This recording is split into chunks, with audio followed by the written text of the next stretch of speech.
মা ঘরে রান্না করছিল। এমন সময় ছেলে এসে মাকে একটা চিরকুট ধরিয়ে দিল, বললো মা তোমাকে একটা বিল দিলাম, বিলটা পরিশোধ করো। মা বললো যাও তো, আমি কাজ করছি। বলছে না মা, তোমাকে একটা বিল দিলাম, বিলটা পরিশোধ করো।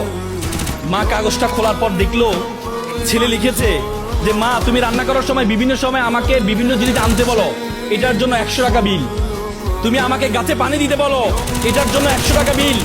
তুমি মাঝে মধ্যে দোকানে পাঠাও, এটার জন্য 100 টাকা বিল। মা এটা দেখে দাঁড়ানো অবস্থা থেকে বসে যায়। বসে যাওয়ার পর বাবা তুমি লিখেছো? বলছে মা হ্যাঁ আমি লিখেছি। বাবা তুমি লিখেছো? বলছে মা হ্যাঁ আমি লিখেছি। বললো যে এক কাজ কর, তোমার জন্য আমি একটু নুডলস রান্না করেছি, নুডলসটা তুমি খাও আর তোমার বিলটা আমি নিয়ে আসতেছি, তুমি একটু ওয়েট করো।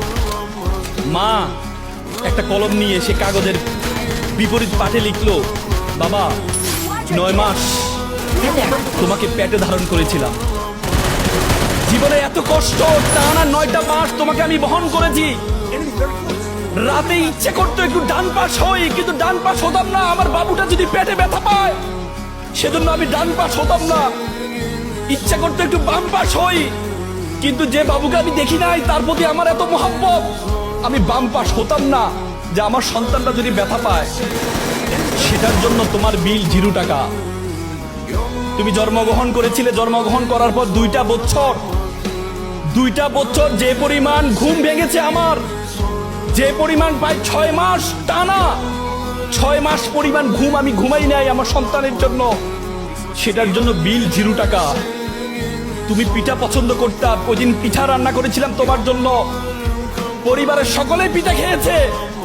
সর্বশেষ একটি পোড়া পিঠা ছিল, সারাদিন কিছু খাইনি, চিন্তা করেছিলাম পিঠাটা খাবো।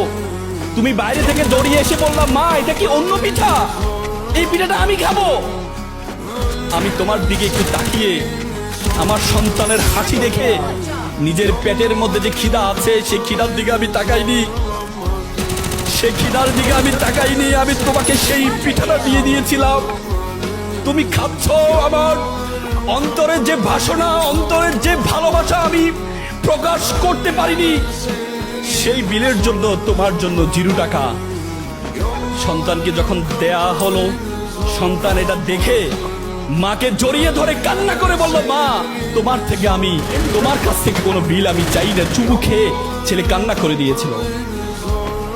আজকে আমরা প্রতিদান চাই, কিন্তু মা বাবার প্রতিদান তুমি কখনো দিতে পারবা না।